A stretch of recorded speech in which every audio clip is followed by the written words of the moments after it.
can talk all day long. Give me a recorder or somebody to take notes, I'll talk all day long. But when it comes to writing it down myself, there's a disconnect there.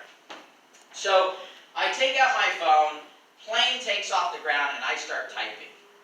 About the time we land from Dallas to Houston, I thought it was an hour flight. It was only 42 minutes, right? So for 42 minutes, I never stopped typing. And when I landed on the ground, I looked at this and went, dang, this is pretty good. I got off the plane, I dialed Doug, which is my business partner. You guys have to get to meet Doug if you haven't. He's a phenomenal individual, the hardest working person I know, and that's a lot from me because I work pretty hard, right? Doug can go toe to toe with me and maybe even beat me by like a little bit, right? And so I spent the entire time from there when my plane left talking to him about this idea, this concept of building a model where almost, and I'll use the word almost, everyone can succeed in that took action. I was wrong about the almost part.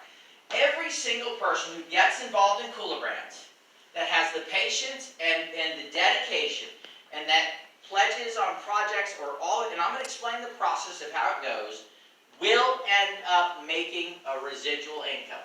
Whether that's a little or a lot depends on that person and where they put their activity.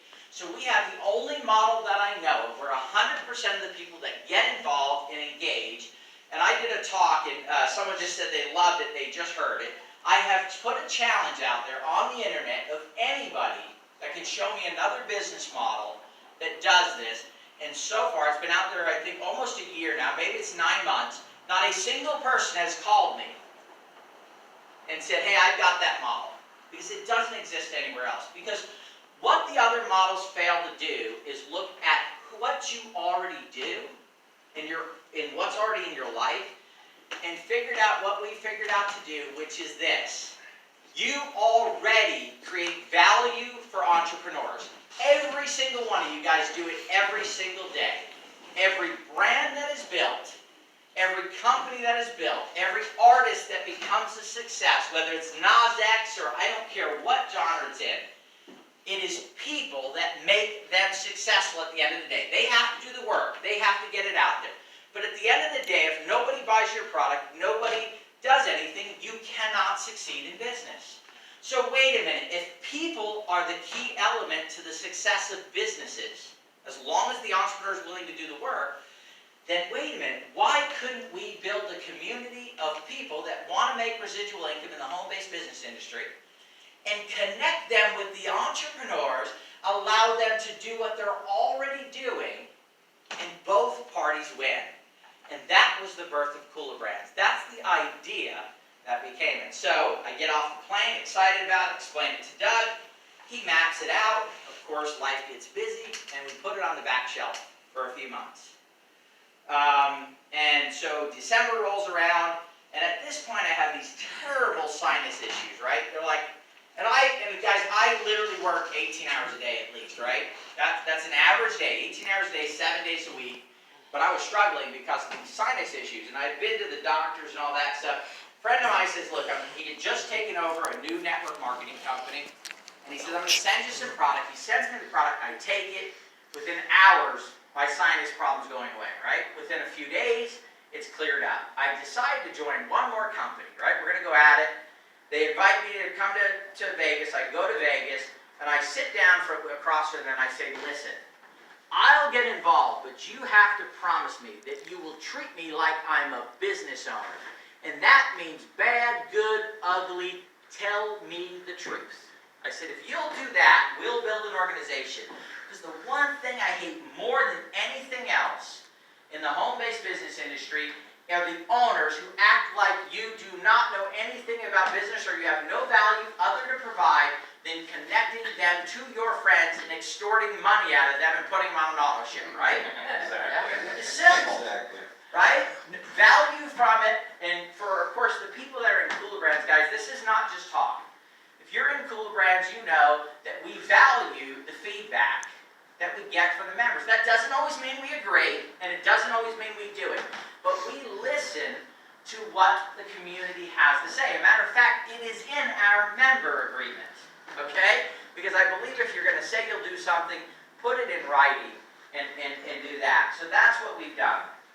So the concept that we've put together with KulaBrands is really simple, guys. Now it gets complex and some people get confused, and that's probably the hardest thing about it, but it's a really simple concept. How many people in here buy products? Everybody, right? How many people here are on social media and have ever liked, shared, or commented on a post? Right? Okay, great. And then how many people here have ever bought products? If you've done those three things, you are doing every aspect of KulaBrands. The only difference is here is what you're going to do is you're going to direct those towards an entrepreneur that has said this. If you do those three things with my product, I will share in my revenue for the life of the product. For as long as this company's in business, every single quarter, we will send a percentage of the revenue right off the top, and that gets shared with you for doing it. So it's what I call being a professional consumer. That's all you become. From just a consumer to a professional consumer. You simply say, and by the way, you only do the products that you like. So if we come out with a product and you like it, buy it. Right? And so the first phase of that is through crowdfunding. How many people in here have heard of Kickstarter, Indiegogo, all those, right? Reward-based. I got to tell you guys, as an entrepreneur, I know I'm getting a little sidetracked here. As an entrepreneur, when I saw crowdfunding, I mean, it was like the most amazing thing in the world. It was like wrapping Disney, Disneyland, Disney World, Epcot Center, and Six Flags all in one bow, right? And throw the circus in on it, right? Okay? I mean, it was amazing. It's like, oh man. Because the one thing with crowdfunding is that I love about it is it's not just the money. It's the proof of concept. How many of you guys have ever had a great idea? I don't know how many of you guys are inventors or entrepreneurs, and you go show like 8 friends the product, and you go, what do you think? And they go, oh, that's amazing, right? But you don't really know if they really think it's amazing. They might be just saying it's nice. With crowdfunding, you know they like your product. Why is that? Because they are going to give you money for your product. So crowdfunding is about 2 things. One is, do people like my product? 2 is, are they willing to pay for it? And if you know those 2 things going in as an entrepreneur, you're golden. You can actually build a company. You still got to do the work, and it's a lot of work, and it's hard to do. You still have to do that. And so the first part of it is just consuming through crowdfunding. What's the difference between just buying a product and crowdfunding is? You're going to advance the money to the entrepreneur. Then at some point in time, they're going to use that money to develop the product, build tooling, file patents, whatever they need to do. And then at some point, they're going to make the product and they're going to ship it to you, right? Now the good part is usually it's at least a slight discount.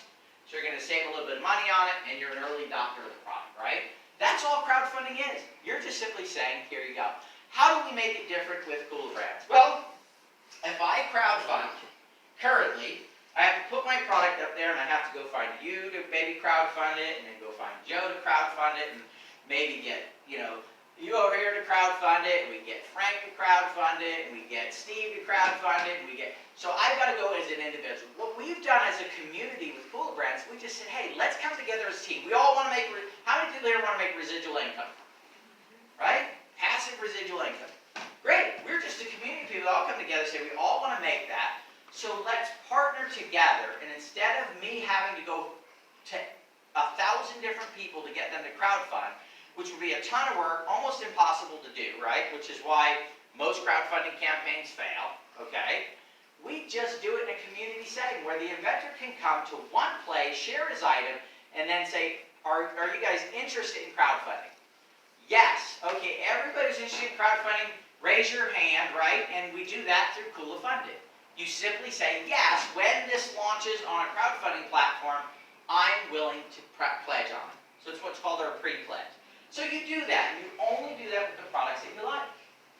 So then when it goes to crowdfunding, you do it. Now, instead of having one person, we know we already have 800 people that are willing to pledge at least $80 or $70 or $60 or more. So we know we already have $40,000 or $50,000 committed to a successful crowdfund. I got to tell you guys, because I did it. I did a crowdfund. We were looking for $50,000. We raised $27,000. It was an all or nothing campaign on Kickstarter. I worked for 6 weeks straight and got $0. You want to talk about frustrating. Did a professional video. I mean, this video was the best. It was just hot, right? I'm like, man, this is an incredible video.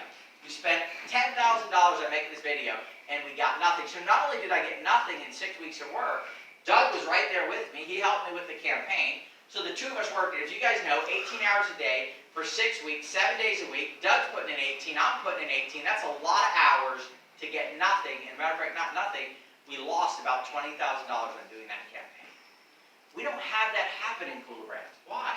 Because we've already assembled a group of people that are here for a common purpose, which is what? Residual income. So when we put that together, so that's the first thing we do. That is an event. It happens and it's over with. If you crowdfunded with that project, you have now put yourself in to a pool that no matter how successful that product becomes, you will always get paid a percentage of that royalty that's coming in the door. And the way we split that up is, let's say it's a 6% royalty, we'll use that as a simple number. KulaBrands keeps 20% or less of that, and I say a less because usually a 6, we give 5 to the community and we keep 1. 80% or more of the money goes back out to you guys, the community members, okay? The way we do that is we split it up in thirds. If you crowdfunded, a third of that money. So let's say $150,000 comes in on a royalty check, $50,000 of that's going to the community, $50,000 will go into that crowdfunding pool. If you were one of those people, our average pool has a little bit less than 2,000 points in it right now, but we'll say 2,000 to keep it simple. 50,000 comes in, 2,000 points, you get a check for $25. Now, as a consumer, that's pretty good, right? How many people here have purchased a product? Let's say the crowdfunding project was $60. How many people bought something for $60? You wanted the product, so you got the value from the product, and then a year and a half down the road, you got a check for $25 in the mail for buying that product. Oh, by the way, the following quarter you get another $25 or $30, right? Depending on the royalty. Oh, and the one after that, and the quarter after that, and the quarter after that. We have a product called Helix, and I'll give you an example of that. How many people in here that are in KulaBrands purchased Helix? How many people in here so far have received 5 royalty checks on that purchase of Helix? Every single person that was in the product, right? Now, they've been small, $2, $3 per month for this royalty. But think about it, the value of that was in the product. As a matter of fact, we have some people in here that have gotten phenomenal value from the Helix brand, right? Myself, I'm one of them, and I know there's some other people, maybe we'll have some people talk about that. So, I purchased a product, I've gotten value for it. Okay, so that's the first third. The second part of it, which we talked about, is social media. Guys, I'm telling you what, there are people out there right now that make a 7-figure income. And what they do is they create posts and ads and content, and they send it out there, and you hit the share button, you hit the comment button, and you hit the like button. The difference is they keep all the money, right? How many of you guys have heard of the Harmon Brothers? The Harmon Brothers wrote a book called From Poop to Gold. And the reason why they wrote that is if you've seen, shared, liked, or comment on the unicorn pooping in rainbows in a cone, right? That is one of their advertisements. They have made millions of dollars. And you know what? Most of that was from people sharing. Their ad spends are low. That's why people love using them, because they create content that will get you to share. And they get paid top dollar to create that content. So the assumption is with us is, okay, so, and you guys have all heard of influencers, right? Have you guys ever went on and Googled top money earning influencers? If you do, there are some making $12 million a year. Matter of fact, there's a young kid, I believe he's 7 or 8 or 9 years old, and he's making like $6 million a year as an influencer, right? What does he do? He gets people to like, share, and comment on posts, right? He's able to get exposure out there. But I want you to think about this. If you're an influencer and you have an audience of 8, 10 million people, maybe you truly have influence over 10% or less of those people, maybe 5. I want you to think about this. How many people here have more than 200 people on your Facebook page? How many have more than 500 people on your Facebook page? Great. So let's say an influencer has 500,000 people, and if you do, you're making probably a high a low, top, mid-level, six-figure income as an influencer with that many people on there. Think about this. If you have 1,000 people with 500 people on there, you have 500,000 people. The same as that influence. Now, I know for a fact in my life that more than 5 or 10% of the people that are on my Facebook page, even before I started KulaBrands, I had influence over. They knew me. They trust me. So actually, 1,000 people with 500 people with relationships with their Facebook page has more power and more potential than an influencer with 500,000 people. Imagine a community of 100,000 people that have expanded their Facebook pages that literally have reached to tens of millions, hundreds of billions of people, how powerful that would be. So how do we do it? We have software that tracks when you like, share, comment, when you post, when you do live videos. You receive points for those activities. And then that third of the royalty that gets paid into that crowdfunding pool, you get a share of that. But not just once, for the life of that product. I was the other day, I was hungry, I went and I grabbed this banquet dinner and I'm opening it up, I'm going to put it in the microwave, and I look on it, it says, since I think it's 1954, in business since 1954, and I thought, wow, imagine if we were around then and somebody came to us and said, I want to start a food company called Banquet, and we're going to make meals and we're going to have where you can cook them. What is that, 70 years ago? 65 years ago? If that was a KulaBrands product, the members that participated in the crowdfunding, they bought the meals, the members that helped do the branding and marketing would still be getting paid a royalty 65 years later. And guess what? The value to that company would have been worth it. And I'm going to explain to you what usually happens with a lot of entrepreneurs. And sorry, maybe you can confirm it or say, no, that's not true, but we'll get into that here in a second. Okay, so the third part of it is, so companies need money, they need branding and marketing, and usually that's expensive, so they don't have enough money to get their project started, but they scrape it together, then they have no money for marketing, so they can't get their company off the ground. The third thing is sales channels, right? You can have the best product in the world. I just met with someone today. Their products are absolutely phenomenal. The only business they're doing are in other countries because they basically went with distributors. They're barely making any money on it because they had to give it to them so cheap. In Asia, the Middle East, and they're selling millions of dollars worth of products, and they can barely keep their doors open, right? Because the margins don't cover enough. They can't get it going in the U.S. One of their distributors in the Middle East, their opening order is like 25,000 pieces of this product at a time because they're going through it so quickly. They can't get it going in the U.S. Because distribution is king. So how do we settle it? Fix that. First of all, as everybody in here is a consumer, you bought the product, you liked it in crowdfunding, or maybe you didn't get it in crowdfunding, you find out how phenomenal it is, you simply buy the product when we go into the sales side of things. Every time you buy a product, you get either a partial or a full point in the pool. It allows you to collect the royalty for as long as the company is in business and as long as they have revenue coming in. Other ways that we do it. Let's say you're someone here, because this is a long-term model, guys. I'm not going to tell you you're going to get rich quick. It's going to take time to build. Matter of fact, some of our royalty checks are 14, 18, 20 cents, right? But I'll tell you that right now, if you had gotten a royalty check on Microsoft in their first year, your royalty check would have been less than a penny. But a royalty check today in a company like that would be phenomenal, right? Because it takes time for companies to build. I've done a lot of research and a lot of work on the histories of companies, right? So if you take, it's going to come in here in a second, the cameras on your head. GoPro. First year, I believe he did like $8,000 or $9,000 in business. Today, they do almost or just over $1 billion a year in business, right?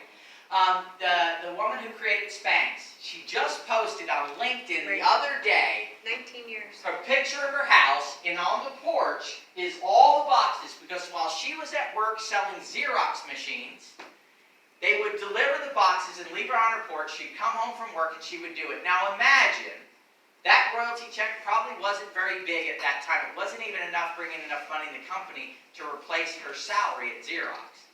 But what would a royalty be today on a company like that? It would be amazing. And guess what? They're getting started every single day. The Spanx of the future are being started today. So if there's a chance for that to happen, then there is the chance for it to be one of the companies that we're launching through KulaBrands. And I'm going to actually explain to you why. I actually believe that if you are going to launch a business, there is no better way to launch it, as long as it fits within our funding process and all that stuff, than to launch it through KulaBrands. And it's not the money, guys. It's not the branding and marketing, and it's not the sales part of it. The number one thing that we provide to entrepreneurs is the encouragement, the fact that they know they're not alone. And this is not me saying it. On our Thursday call, we had a speaker on that wants to help us move things along, and inventor after inventor after inventor said the number one thing they get from this community is the support, the love, the belief in them. And I got to tell you guys, that is the most important thing in the success of an entrepreneur. I don't care what business you're starting, at some time at night, you're going to be in your dark office with the lights turned down, wondering, why the frick did you ever start this, right? You're like, what was I thinking? I had a job, I had income, I had a retirement account, I had all this great stuff, and now my retirement account is gone, I don't have a job anymore, and I don't have money coming in. We've already had entrepreneurs, Carmen, one night she was depressed, she was in tears. At that moment, one of our members sent her a note saying, Carmen, you're fantastic, I love your mission, I love what you're doing, I love supporting you, I want to help you. And it turned her attitude around that night. She was able to finish the project she was working on, deliver everything on time, and she's not so sure she would have gotten it done if it wasn't for that. So guys, if you don't believe that that's the biggest power that we do, I assure you it is. And I know because I've sat there myself in my office, the lights off, right? Because it was that depressing, right? At my desk, when everyone else in my house was asleep, trying to figure out how I was going to get enough money in the door to move my business forward or solve a major problem with it. And I would have loved to, before I started KulaBrands, I would have loved to have been able to go look at a post or get a note from somebody saying, you can do it, you're unbelievable, you're amazing, and no matter how hard it gets, you can make it happen. That's magic, guys. People believing in you. Look, how many people in here have friends, family members, especially you guys that have started businesses, that literally tell you, why are you wasting your time, why are you doing it? Right? So to have people that encourage you is absolutely amazing. So let's go back to sales side of things. You guys know I get distracted all the time. That's why I don't do slides or presentations. It doesn't do me any good because I'm not going to follow them anyway, right? So first part of sales is just you simply buying products when you need them and if you need them. By the way, when I decided to fix the home-based business, you guys thought I got off that track and I was never going to get back to it, but I'm right back on it. So when I fixed the home-based industry and I looked at it, I looked at every single problem. One thing is making you buy products that you don't even need. Now imagine if you went into McDonald's and you said, I want to buy a hamburger. They said, okay, we'll sell you a hamburger, but you have to buy another hamburger next month. No, you got to sign the agreement right here that you are going to buy a hamburger every single Tuesday of every single month forever. Otherwise, you can't buy a hamburger. And we're going to charge you 3 times a day. We're going to charge, yeah, exactly. Exactly.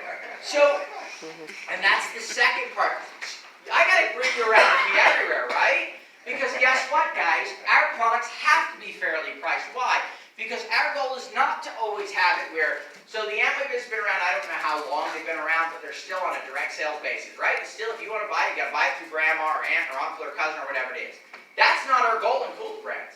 Our goal in KulaBrands is we get it started. And I'm going to explain that in a second there. We get it started, and then our products are going to be on the shelves of Walmart and Walgreens and Rite Aid and all the big accounts. We're going to be all over the internet. We're going to get the best sellers on the internet to sell the products because they want to make a profit and deliver it. So the prices of our products need to be competitive in the marketplace. So that's another problem that we solve. So with KulaBrands, there are no requirements. You can join today and not pledge on a project for 10 years. Not buy a single product through the store. And we are not going to say, sorry, you've got to get out of here, you're not doing anything. Because if you've created value, it doesn't matter. So this is what always drove me crazy. You get in a business, you create an organization of 30 people, you create $5,000 in volume, and they say if you don't buy something yourself or create some volume, we're not going to give you the paycheck on these other people. Yeah. Imagine if you were a car salesperson. They said, okay, you sold 5 cars this month, but you got to buy one before we'll pay your commission check. Nobody would do it, right? Like, are you insane? You lost your mind, right? But people do it in the home-based business industry all the time. So what is it? Look, you get in, you do a project, you're going to get that royalty check no matter what else you do. If there's value you created, you should get paid that value for the rest of your life. Our business is willable for at least one generation. If that generation actually pledges on projects and gets active in it, they can leave it to the next generation and the next generation. It's ongoing for as long as there's an active member participating and creating value in it. See, I came up with a new thing. There's ROI, return on investment. We have ROVC, return on value created. Because ultimately in KulaBrands, that's all we're doing. We're finding entrepreneurs that are creative and inventive and have great ideas, and all we do is create value for them to help them become successful as companies, and then we get to share in it. Guys, I hate to tell you right now, in the next 20 years, if businesses are not participating in a participatory economy, they're not going to exist. And what I mean by that is not saying, look, buy my product and you're going to have to figure out ways to include your employees in it. You're going to have to figure out ways to include your customers in it, especially those early adopters. All we are is on the cutting edge of where business is already heading to. And with technology, it's going to make it more and more efficient. And by the way, at least in the US, we filed for a patent on it, so they might have to pay us when it comes time to do some of the things they want to do, right? Because our patent's not issued yet. But I sat down last night and had dinner with a gentleman who is one of the largest hedge fund managers in all of Europe. So you guys know hedge funds, they fund businesses, right? That's what they do, right? And he said, listen, he goes, I've looked at a lot of businesses, right, all over the world. He does businesses all over the world. He said, I have never seen a business model like yours. It's the only one that exists. So, and how do you get a patent? You create something that no one's ever done before, right? That's the basis of it. We got one of the greatest patent attorney law firms in the world. So let me get back onto it. So now you just simply purchase a product, right? Now some of our members have decided, well, that long-term income, I want to make that because I want to retire someday and build up a $500 or $1,000 or a couple $1,000 a month income. But I also would like to make some short-term money. So guess what? We have ways to do that as well. We have people that place products in stores. They're not salespeople. They're what we call ambassadors. They go to local stores and they put a product in the store, and if they get paid a commission on that, but they also earn more points for long-term income. We have people that set up at shows. They buy product at wholesale, they go to a show, they pay for a table, and they sell products. And we have people that are making anywhere from a few $100s to a few $1,000s a weekend doing that. But here's the beauty, not just the money they made, they also earn points in the long-term residual pool. But here's the other thing that they did. They created value, just like the people putting it in stores, just like the people buying the product. They create value for every other member that participated in that product. Now think about this. Would it be great to live in a world where if you were with a group of people, 5,000, 6,000 people, where every activity that they did benefited you? And every activity that you do